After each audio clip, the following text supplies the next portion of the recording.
ലോകത്തെമ്പാടും ഇപ്പോൾ ചർച്ച ചെയ്യുന്നത് അമേരിക്കയുടെയും ഇസ്രായേലിൻ്റെയും അതോടൊപ്പം തന്നെ ഇറാൻ്റെ പ്രൊട്ടസ്റ്റുമാണ്. പക്ഷേ ഇസ്രായേലിൻ്റെ മറ്റൊരു മുഖംമൂടി അഴിഞ്ഞു വീണിരിക്കുകയാണ് ഈ അടുത്തായിട്ട് 2-3 മണിക്കൂർ മുമ്പ്. എന്താണ് അവിടെ സംഭവിച്ചുകൊണ്ടിരിക്കുന്നത്? റിപ്പോർട്ട് പ്രകാരം പറയുകയാണെങ്കിൽ കർഷകരൊക്കെ റോഡിൽ ഇറങ്ങിയിരിക്കുകയാണ്.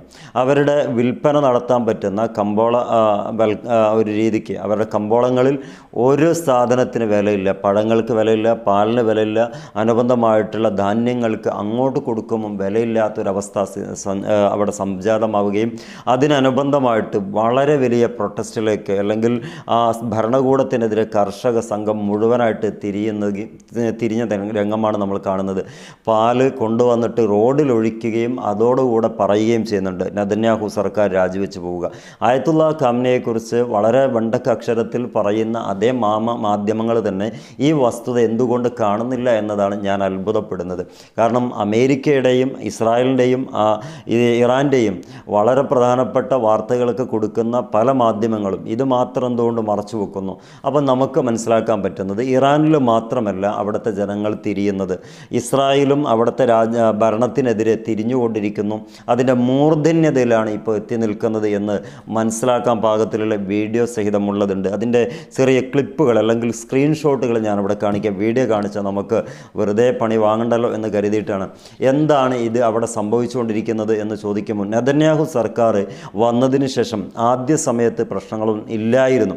പക്ഷെ അതിൻ്റെ ചുവടെ എഴുതി ചേർക്കുന്നുണ്ട് ഒക്ടോബർ 2023 ആ സമയം മുതൽ ഇങ്ങോട്ട് ഇന്ന് വരെ അവിടെ കരകയറിയിട്ടില്ല എന്നുള്ളതാണ്. സാമ്പത്തികമായിട്ട് മൂല്യച്യുതി വന്നുകൊണ്ടിരിക്കുന്ന ഇസ്രായേലിൻ്റെ അധപ്പതനത്തിൻ്റെ തെളിവായിട്ട് അവർ പറയുന്നത് കർഷകർക്ക് പരിരക്ഷ ലഭിക്കുന്നില്ല.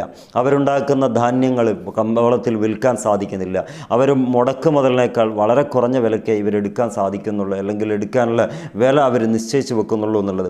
ഇതൊക്കെയാണ് ഇപ്പോൾ വരുന്ന ഏറ്റവും പ്രധാനപ്പെട്ട പ്രൊട്ടസ്റ്റ്. എവിടെയും നടക്കുന്നുണ്ടെന്ന് ഒന്ന് മനസ്സിലാക്കുക.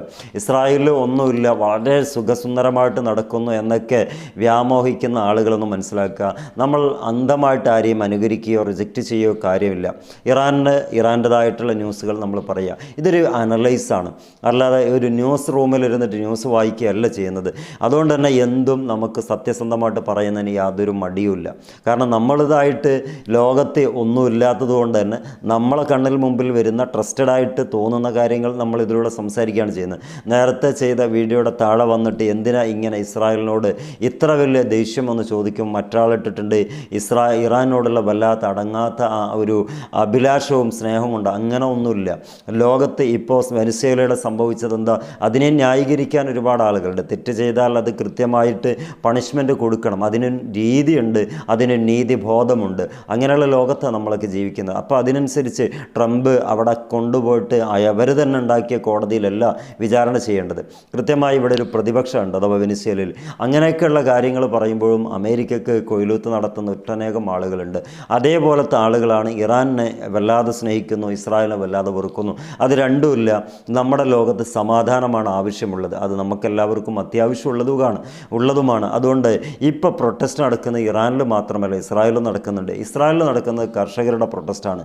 അതിനെ ഒരു റിപ്പോർട്ടും ആരും മുഖവിലക്കെടുക്കാതെ വളരെ ഭംഗിയായിട്ട് അവോയ്ഡ് ചെയ്തിട്ടാണ് കാര്യങ്ങൾ മുഖം മിനുക്കുന്നത്. അത് ഇസ്രായേലിൻ്റെ പണ്ടേയുള്ള തന്ത്രമാണ്. പക്ഷേ അതിനെ നമ്മുടെ മാധ്യമങ്ങളൊക്കെ നിന്ന് കൊടുക്കുന്നുണ്ട് എന്നുള്ളതാണ്. അതുകൊണ്ട് ഇനിയെങ്കിലും മനസ്സിലാക്കി, ഇസ്രായേലിനും ഒരുപാട് പ്രതിസന്ധികളുണ്ട്. ഇറാൻ്റെ പ്രതിസന്ധികൾ ഓരോ സമയത്തും അപ്ഡേറ്റ് ചെയ്യുമ്പം ഇസ്രായേൽ കണ്ണ് തുറന്നു വെക്കുക. അവിടെ എന്താ നടക്കുന്നത്? ഇപ്പോൾ അവിടെ പ്രൊട്ടസ്റ്റ് നടന്നുകൊണ്ടിരിക്കുന്നുണ്ട്. എന്താ പ്രൊട്ടസ്റ്റിൻ്റെ ഏറ്റവും പ്രധാനപ്പെട്ട കാരണം?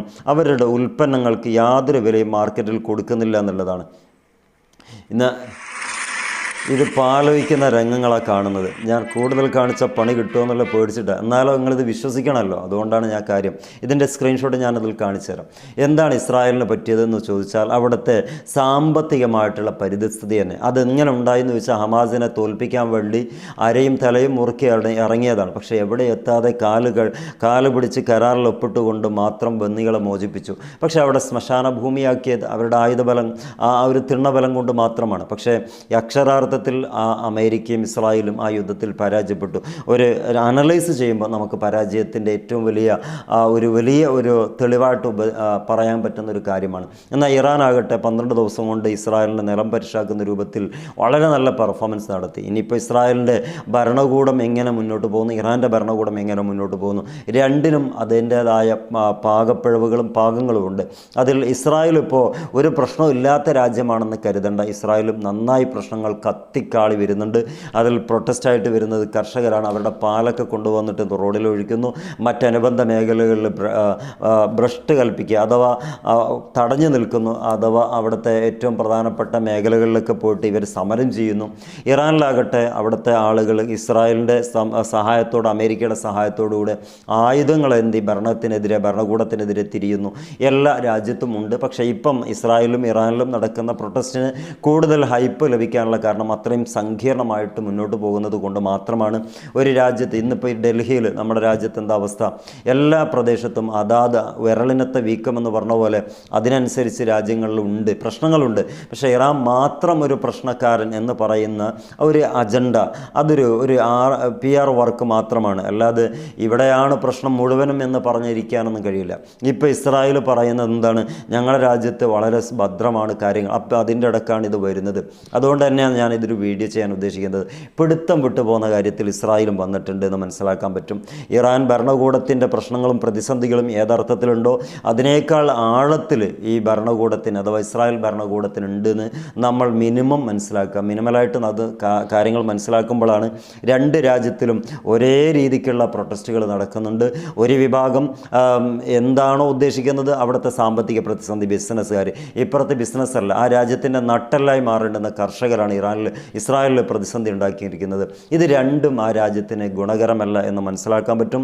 പിന്നെ ഓരോന്നിനും ഓരോ സമയമുണ്ട്. ആ സമയം എത്തുമ്പോൾ കൃത്യമായി അടിക്കേണ്ടതിന് അടിക്കുകയും കിട്ടേണ്ടതിനെ വാങ്ങിച്ച് വെക്കുകയും ചെയ്യുക എന്നുള്ളത് അതൊരു പ്രകൃതി തത്വമാണ്. അത് അംഗീകരിച്ചേ പറ്റുള്ളൂ. ഇനി ഇസ്രായേൽ അകാരണമായിട്ട് ഇറാൻ ആക്രമിക്കുകയാണെങ്കിൽ അവിടുത്തെ പ്രൊട്ടസ്റ്റ് കാര്യങ്ങളൊക്കെ അവിടെ തന്നെ അവസാനിപ്പിച്ച് നേരെ ഇറാനെതിരെ തിരിയും എന്നുള്ളതിൽ യാതൊരു തർക്കവുമില്ല. കാരണം ആയത്തുള്ള ഖമനയെ സംബന്ധിച്ചിടത്തോളം അദ്ദേഹം ഒരു സ്റ്റേറ്റ്മെൻറ്റിൽ പറയുന്നുണ്ട്, ഇത്രയും കാലം ഞാൻ ജീവിച്ചല്ലോ, ഇനിയിപ്പോൾ മരിച്ചാലും കുഴപ്പമില്ല, രാജ്യത്തെ തൊട്ട് കളിക്കാൻ ആരെയും അനുവദിക്കില്ല. അപ്പം മൊത്തം ഇസ്രായേലും പിടിവിടുന്നു എന്ന് മനസ്സിലാക്കാൻ കഴിയും. അങ്ങനെ പിടിവിടുന്ന മുന്നോട്ട് പോവുകയാണെങ്കിൽ നെതന്യാഹുവിന് വേണ്ട രീതിക്ക് ഇവരെ ഒന്ന് പരിഗണിക്കാതെ മുന്നോട്ട് ഭരണം കൊണ്ടുപോകാൻ കഴിയില്ല.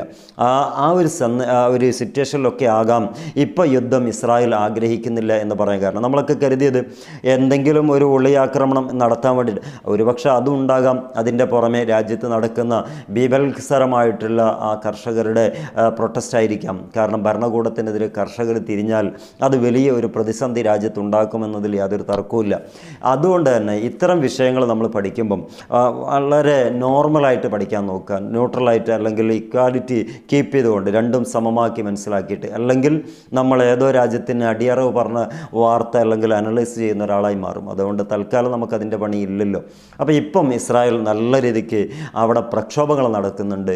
അതിൻ്റെ സ്ക്രീൻഷോട്ടുകൾ നിങ്ങൾ കണ്ടിട്ടുണ്ടാവും ഞാൻ മനസ്സിലാക്കുന്നു. മറ്റൊരു വീഡിയോയിൽ കാണാം. എല്ലാവർക്കും നന്ദി.